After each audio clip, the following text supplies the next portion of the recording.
Hey, so great to see you today, man. How you doing? It's good to see you. I'm good. How are you? I'm doing great. I went to Memphis this week and I had barbecue, so I'm a happy guy. Yeah. All right, let's get going. I'm Anthony. Welcome to No Vacancy Live. That's my friend Glenn. You're watching the #1 show in hospitality.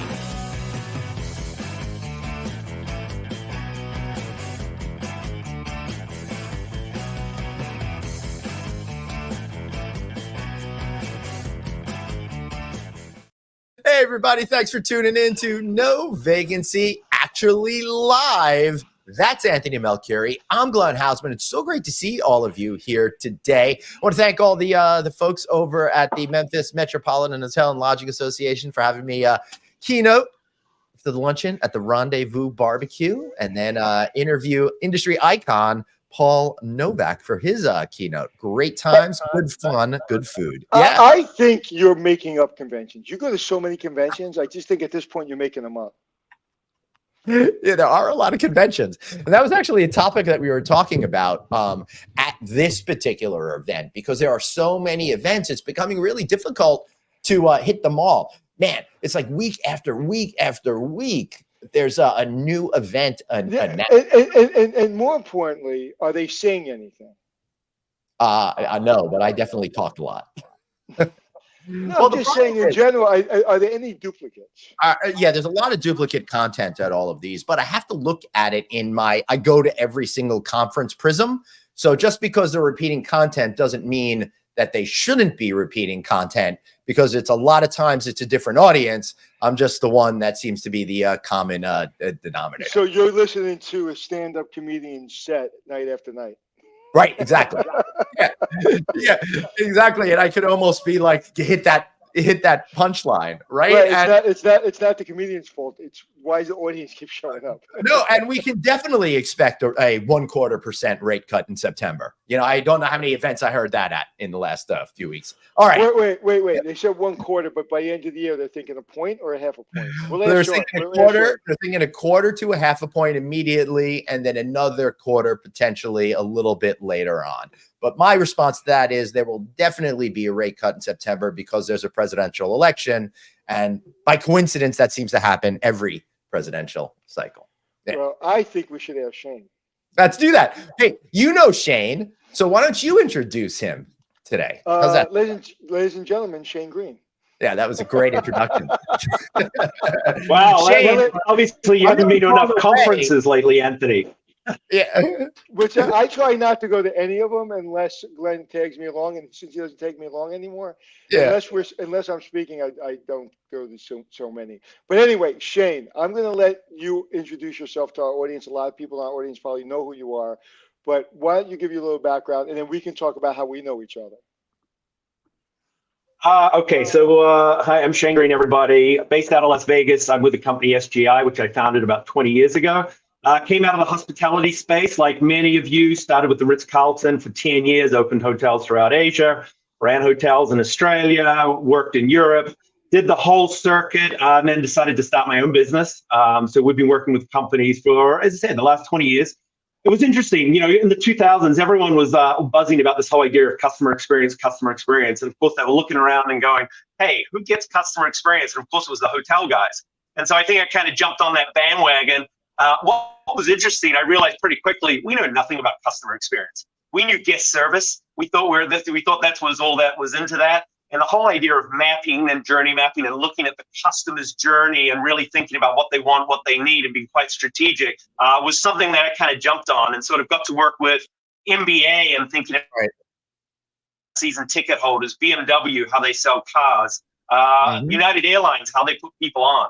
So there's a lot of things that I've sort of learned outside of hospitality. And then, of course, we bring it back in. And, right now, in the last year, we've opened the Fontainebleau in Las Vegas, Durango.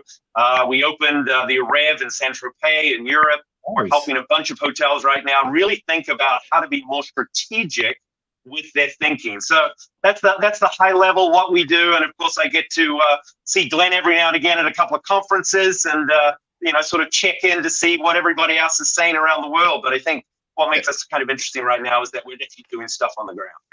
Yeah, so we should have called Shane in reference to Fontainebleau. we got a tour, but we didn't get an invite to the VIP party. And Yeah.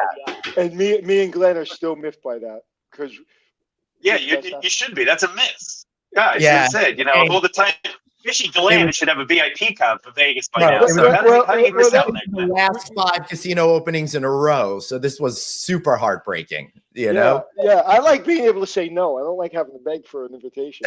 But we did get a tour that we were embargoed. We couldn't show anything or say anything until you guys opened. But how you and I met is very interesting.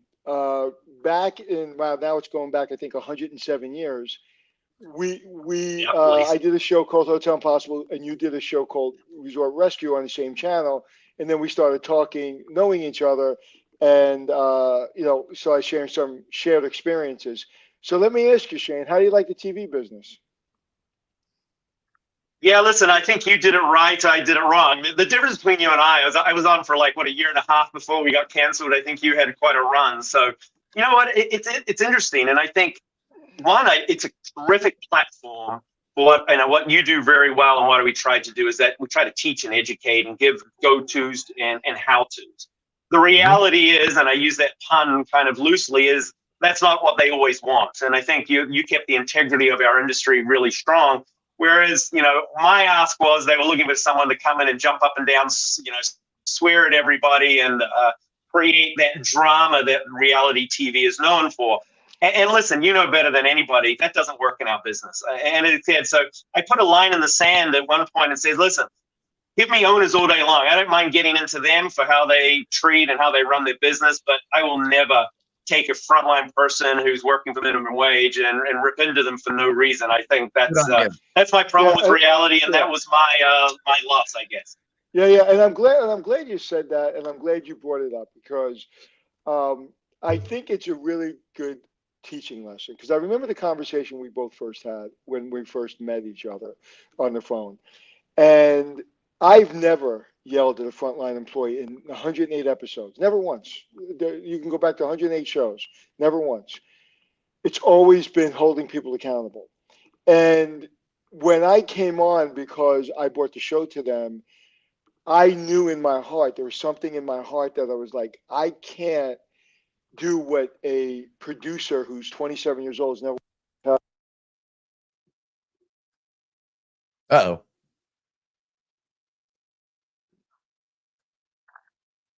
Anthony, we lost you there. Well, Glenn, I mean, he's picking up the story. I just couldn't do it. It's just absolutely not. I could not do it.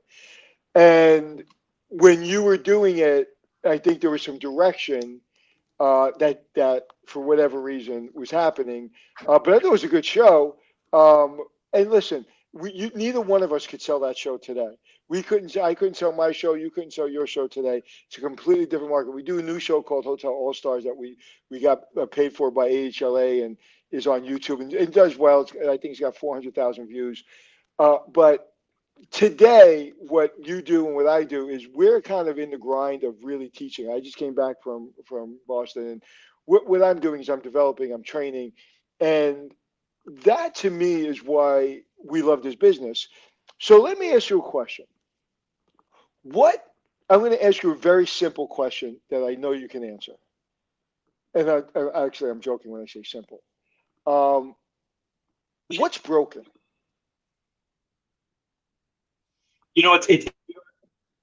I just came. I was doing an executive retreat yesterday with a really big hotel, and you know what I think is broken, and I put this out there, is that we have forgotten we're in a people business, and we've forgotten that we're in a fun business. Listen, COVID was the worst of times. It destroyed. I was looking at some numbers the other day. I'm not sure if you keep up with Consumer Reports. Leisure, hospitality, what I found interesting, it has the highest quit rate right now of all industries. The second part, which is even more disturbing, it has the highest unemployment rate, which means people are leaving and not going and getting a job back in hospitality. They're waiting for another industry to come along. And so I start to kind of look at it and I go, gosh, we've become really fun. We're burning out our managers on the front line. Our team members are holding stuff together. We're doing less with more. And it's no surprising that young people today are looking at us and go, why would I get into that industry? It's not fun. I got into hospitality because it was so damn fun. It was, you would work hard, you'd play hard. It was this amazing camaraderie. It was this experience of going through a grind and kicking ass every day. And then you would have fun. And I think we've lost that. And this executive team yesterday, they really wanted to get into the whole idea of culture and, how do we get our people more excited and more engaged? And we ended up just talking about fun. What do we do to have fun? And so I think listen, is it broken? No, but I think we really have to work hard right now to get back to the essence. We're a human business. We're a people business. When did we stop forgetting about it? We started forgetting about it, thinking it's all about our beautiful hotels, product, place, process. Well, the fourth P is people. And I'm like, our industry is nothing without people. And I think if you ask consumers today, the favorite places to go is where it's a people business. They're made to feel like people, and the people there are authentic, real, and they have a little fun with them. So I don't know. I think that's our challenge, and it shouldn't be that hard to fix. As you're saying that, something just comes to my mind. We're task driven. Most companies are task driven, not emotional driven. And there was a young lady, probably all saw the video. She was a gymnast in college, and she did this floor. And we've all seen these floor exercises. You see these young ladies, young men get up, and they do these really intense floor exercises that we would break every bone in our body if we did one of those flips. And they do it with a lightheartedness, but kind of a serious face, and they go through their routine. This one young lady went on that mat and lost her mind in happiness. And she was doing 3 twists, 3 backflips, doing all the work. I actually follow her on Instagram now, doing all the hard work that we've always seen and all the practice that she put into it. But she did it with joy. And when she did it with joy, it made me want to watch more. And if everybody did that in gymnastics, I would be glued to the TV. So you can do hard stuff, but be happy and have fun in your heart and still do hard stuff. Have you seen that exercise I'm talking about? I haven't. Yeah, as I said, it makes me kind of cringe a little because, as you said, you and I would break pretty quickly, no matter how flexible we thought we were. But it is this piece of joy. And by the way, it goes back to something that I know you're very adamant on. I speak all the time. It's not the frontline employees' fault. It's the executives and the managers. And I messaged yesterday, and I speak at conferences like, what are you doing to have fun? Because if your people on the front line don't see the executives have fun or setting this kind of example and cascading it down, then that's the problem. And we know this middle management group right now that's stuck. They're burnt out. They're working their asses off. And I'm like, out of all, and where I talk and where I'm working on mostly today is to bring joy back into management and leadership, because we've become so task driven at that level. I go management. It's about getting work done. We're so good at management. Vegas, we rule at managing. We run things on the largest scale. Leadership is about taking care of people. And for me, that means having fun with them. So we got to balance this back right now. And I think that middle management group and the frontline supervisor manager is the place we start. Yeah. And Glenn, does he sound like somebody you know? Have you heard that? Yeah, a little bit, right? Listen, you and I, that's why we like it. It's so true. And I always say it's never the line employee's fault, ever. Never even the mid-level manager's fault. Because what happens is, what I'm seeing is the mid-level manager is in there. And a lot of times, and there's also a different, tell me if you agree or disagree with me. All the stuff that everybody's being asked to do in mid-level management, you and I were asked to do. I worked 7 days a week, 18 hours a day. I was never thanked. I was crapped on. And I kept on coming up for more and saying, thank you, shower me, keep showering me with crap. There's a difference because, one, it was more difficult to get those jobs. Number two, there was a desire to prove myself. And 3, I had nothing else going on. So today, there's a lot of content out there. There's a lot of things, shiny balls out there. There's this, and again, and I don't want to say the word, so I won't, but there's this understanding that you have to listen to me because I want flexibility. And people our age are like, well, they want flexibility. Yeah, they want flexibility because we wanted it. We just couldn't get it. Everything that people are asking for today, I want, and I get now because I'm in control of my destiny. So they just want what what we wanted, but we were afraid to ask. So I don't think, honestly, I don't think from a mid-level management standpoint, the work has changed much. I think what's changed much is that people are now going to speak up. People are going to ask for more money. People are going to ask for not having to work as much as we've worked. And I think more and more people are leaving the industry that are older, like our age. So younger people that understand the mentality, it'll be a better opportunity. But I just think it's mixed messaging. I really do. I think it's just mixed messaging. And to your point, and it's not fun. Like, let's have a party. It's not fun. Like, let's whatever. Let's Yeah. go in the break room and have a dozen donuts. It's Let's joy cut loose in what and you do what we It's want.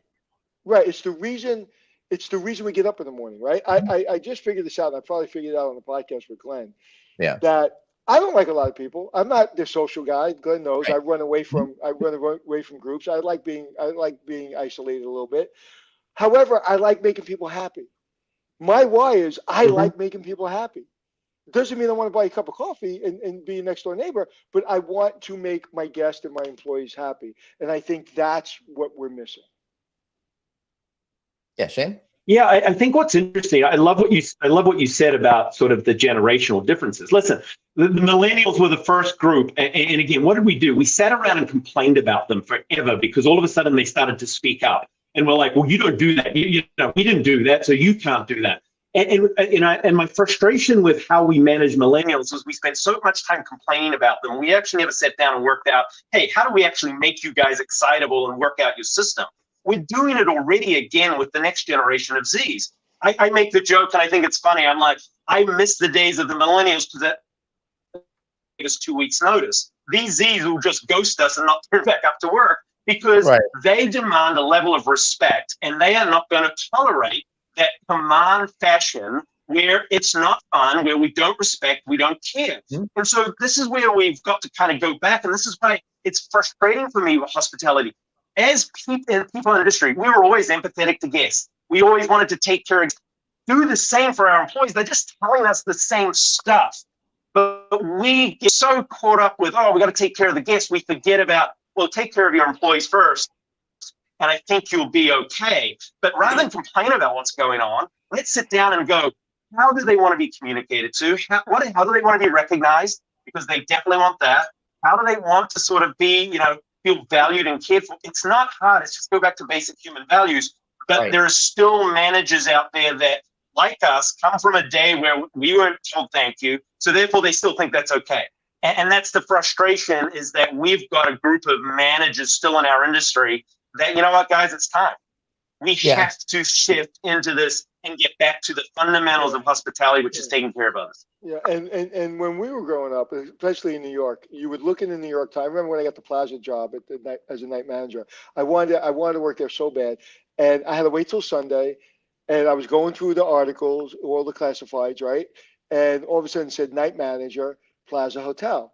I was on that like a fly on you know what, and I went there. I dropped off my resume because there was that opportunity opened up, and I got to go get it. Now there's a train of opportunity, and you have literally, your boss just pissed you off. Before they're outside your office, you can go on and look for a new job, and by lunchtime you can have an interview and have a new job.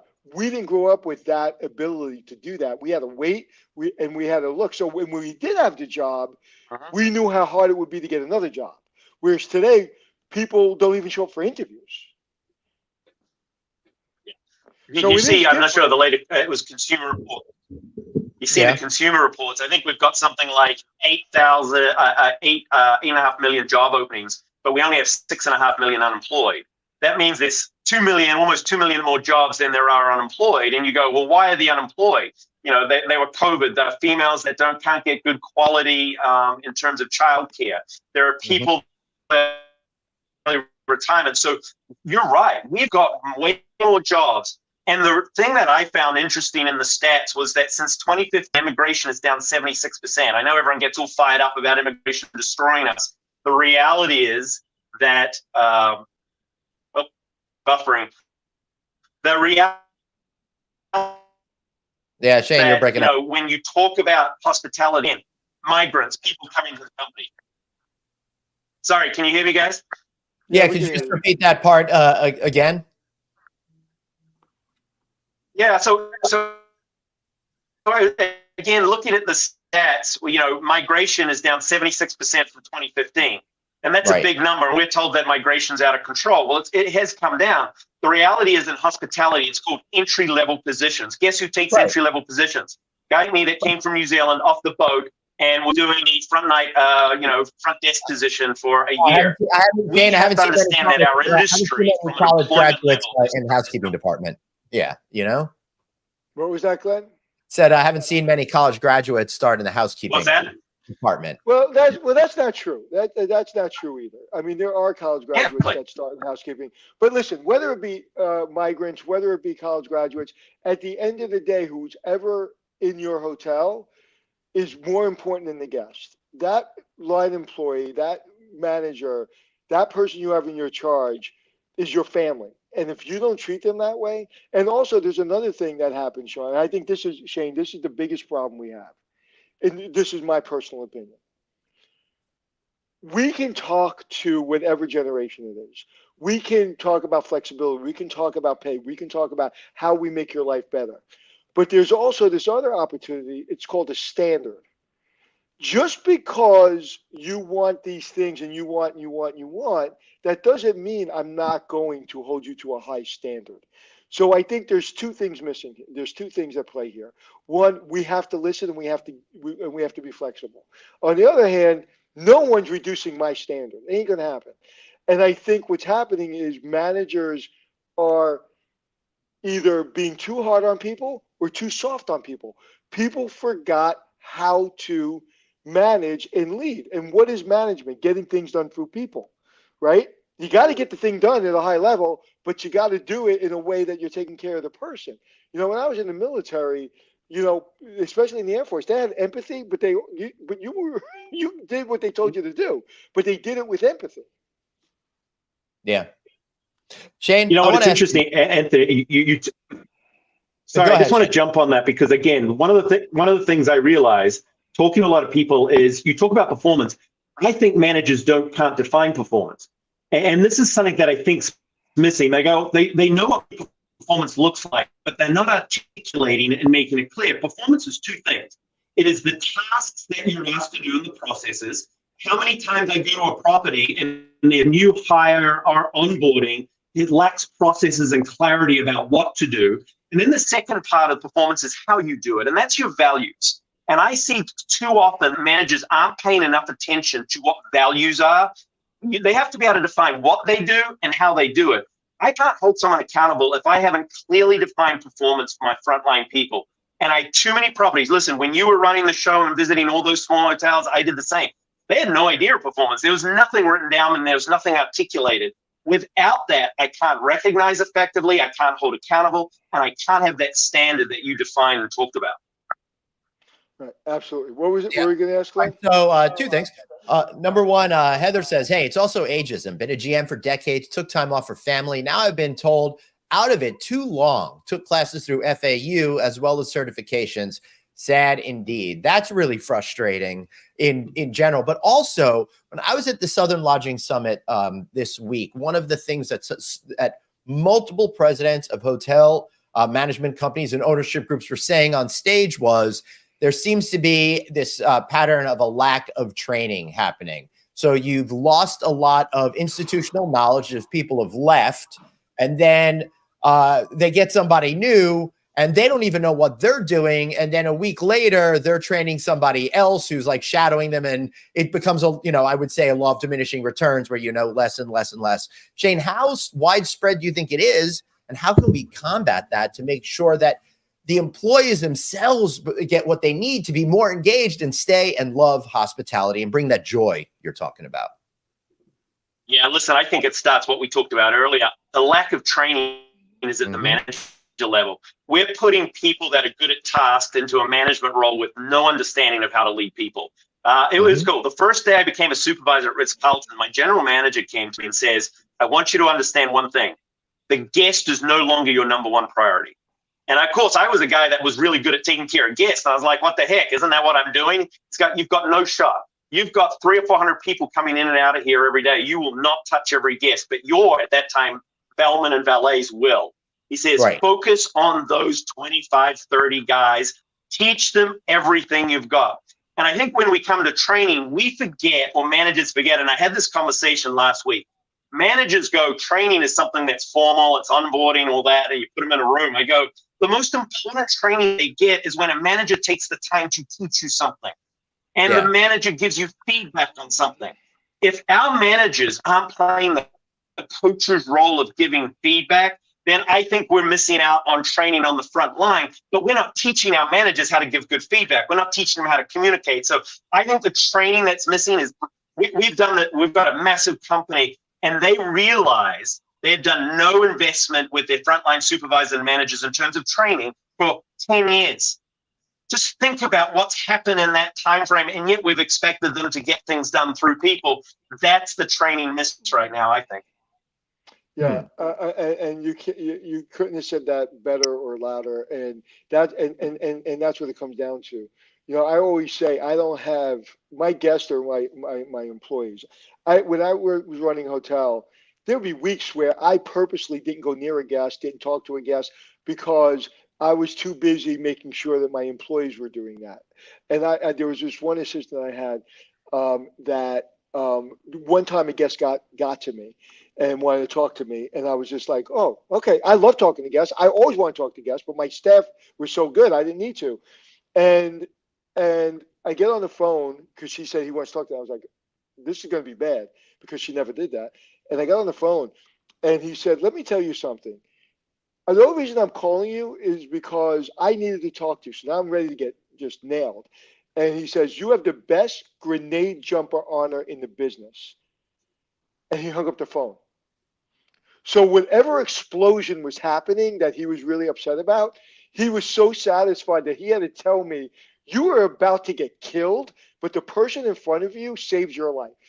And that's this business. That's this business. The housekeeper has got, and this is another thing that I can't talk about enough. We're not in this business to fix problems. We're in this business to prevent problems. Period. End of story. If I'm fixing problems, I'm not doing my job. My job is to focus on things that seem boring, that seem like, why is he worried about that today? We're not even thinking about that today. Right. That's our job as leaders. That's our job as managers. And you said something where that person at Ritz-Carlton said to you that you have to worry about your employees. Now, that wasn't formal. That wasn't an hour training. That was just a person in the moment. And I talk about moments.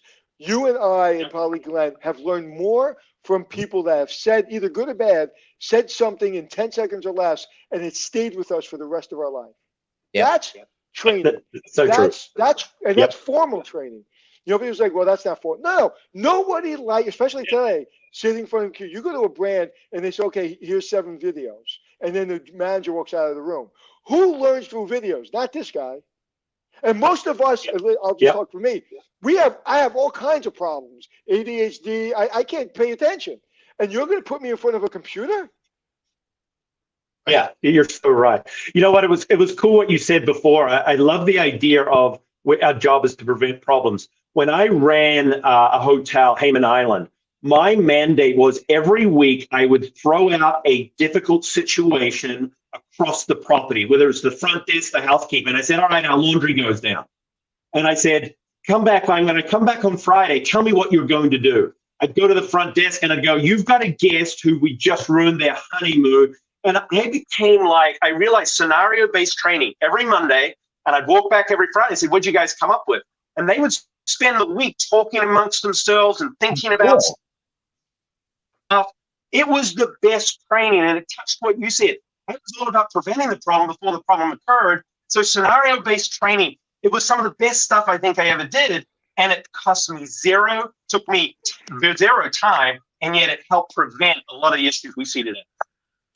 And what we're up against, and I don't know where the blame falls, but we have to fight like hell, because the investment is so extreme today in hotels, and it costs so much money to run these hotels, and there's so many challenges to run these hotels that even in the good times, some hotels have challenges to stay afloat.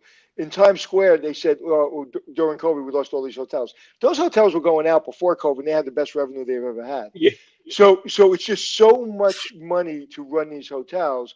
So now where you and I used to have, I mean, when you and I were running hotels, it was like fun because we just did what we did. And yeah, we were held accountable to numbers, but not to the point now. Now it's almost the GM is just holding the wheel and everybody's telling them which way to turn. That is the disease that will kill this business. But you know, you talk about this. I mean, Anthony, we talk about it, business, brand, and culture. Every executive has to worry about the business, which is the financials, brand, which is the guest experience, and culture, which is the employee experience. What you described is so true. They are so focused on keeping the business alive because that's what owners, that's what, you know, shareholders, wherever it comes from, is telling them. They forget about the brand, which is the guest. How the guest talks about them online is their brand. They can market like crazy and advertise like crazy. It's BS. You know what? Whatever a guest says on TripAdvisor is your brand. So keep focused on that. They've got to find the balance. And we see too many managers being just focused on financials. They forget about guests and they really forget about their employee responsibilities. So I always teach, you got to have balance. Some days you get pulled into different directions, but as an executive and as a GM, you got to get back to center so you can make sure that you're directing the attention across all three balls at the same time. But how do you teach this? Which I think is really, I think if you're a manager that people are following and you're good at your job, they can pick this up. But to teach this is difficult. Pushing back. How do you create an argument without getting upset, without getting emotional, without losing your crap, and still get what you want? That is an art that I still learn to this day. That is an art that is very, very difficult to learn. And I think I've seen so many good people. Like I just had this conversation with somebody. I say we're developing this training, and I said, you know what the worst thing you can say about me? Because I asked about this one person, and the person said, "What a nice guy." The worst thing you could say about me is I'm a nice guy. What you can say is, "Wow, he has high standards. He's an effective guy." And by the way, he's really fun and he's a really nice guy. But if that is the first thing you say about me, I'm not being effective. And I think we have a lot of nice guys out there right now and girls. And we need to learn how to be respectful, how to hold high standards, and how to teach somebody something. And they need to understand what grit means. So anyway, I can go on forever. What do you think about that as far as that? Because you've been in that position. I've been in that position. That's not yeah, so I love what you said. The last word you just used is resilience. So it's probably the number one thing that we're teaching right now is resilience and adaptability, which is you have to understand that shit is going to happen, stress is going to happen, difficult is going to happen. There are skills that you can teach, which is about resetting. We've got to start looking at the science of our bodies and our minds and all the things that are going on. The science is pretty clear. We need to take short breaks every 90 to 120 minutes. We can do things to reset ourselves. Go for a walk outside. You know, don't go all day without eating something healthy. You know what? You've got to reinvigorate. We learned because we had no choice how to reinvigorate ourselves. That's why we were able to do these 16-hour days. You can teach some of those tips and tricks to others to build better grit and resilience. So that's the first thing. And then the second thing is we got to teach storytelling. I see people just sitting on the data. They sit on numbers. They throw numbers out all over the place. Your employees, your junior managers don't know about numbers. They don't care about your numbers. So learn to tell a good story. And so that skill about storytelling and being able to look at the numbers, tell the trend, but then tell a story about it, I think that's a skill that, again, we're really focused on. So building resilience and the skills to get you through your day, week, very much on play. And then the art of storytelling, I'm like, don't throw, you know, I usually say to managers, there's a difference between information and communication. Information is just throwing up a bunch of data on people. Communication is getting through to people. So really take a step back, because I think managers just throw out information all day long, but they're not good at getting through. When they don't get through, they create frustration. They create because there's a lack of understanding and there's a lack of buy-in to what we're trying to do. So that's some training stuff that we're certainly working on and talking about a lot. Yeah, and, and you talk about. I know we got to go, Glenn, but just real quick, we talk about stories, and everybody that's ever met me knows I got a million stories. Like telling them all. But when I'm talking about financial responsibility, I tell a quick story where I'll make a very long story very short. I was doing bills with an owner. I was a young manager, and remember when we used to hit star to dial the phone number and it cost us 75 cents? He was looking at a phone bill when we used to have big phone bills in hotels. That was, I don't know, maybe the phone bill was 30 grand. And he found a charge of 75 cents. And I realized it was me off of my phone line. And he used a curse word, which I won't use. And he goes, "Are you going to spend my money every effing time like that?" It was only 75 cents. I go, "No, sir." He goes, "Go get me 75 cents." So I went to my desk, and I had change in my desk, and I gave him 75 cents. He goes, "Thank you." That is the greatest financial lesson I've ever learned. I didn't need a book. I didn't need a video. He just taught me that that's my money, and every penny counts. And I'll never forget that. So telling stories, whether about service or about financial responsibility, those are the greatest moments of my career, because I was like, you didn't have to tell me twice. And I've told that story probably 100 times to other people. Yep, absolutely. Shane, last question I have for you is, how could young managers out there do a self-evaluation to make sure that they're telling stories, that they're communicating, and not just information dropping and expecting positive results? Yeah, listen, the self-check is, let's go back to what we started today about joy. And again, I really talk to a lot of managers and I say, do a check on joy. Are you loving what you're doing?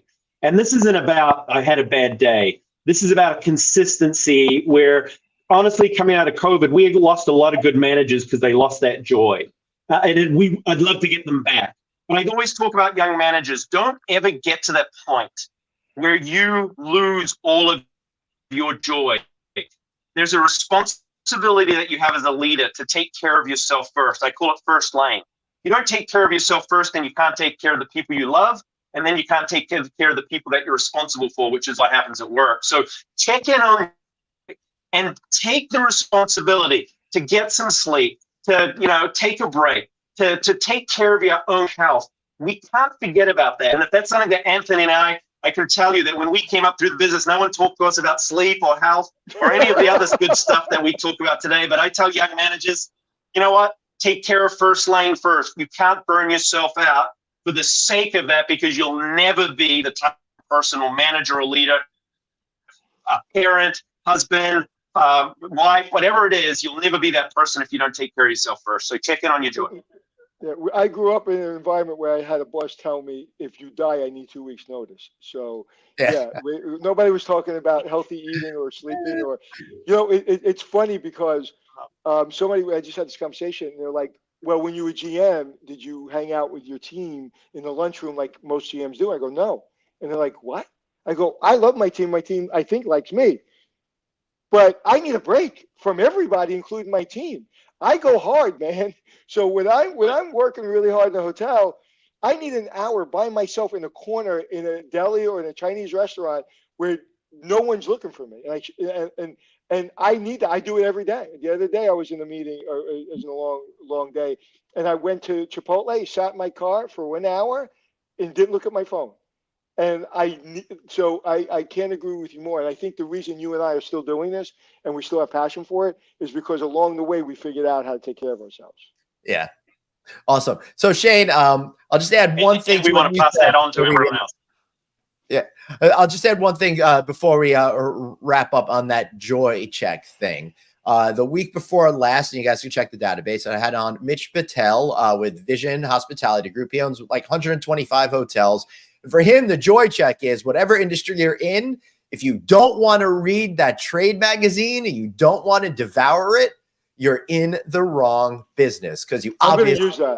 I'm going to use that. Right? It's great because it shows you're not curious, which leads to you not really caring. I love that. Shane, we'll give you the final words before you go, and make sure you plug yourself too.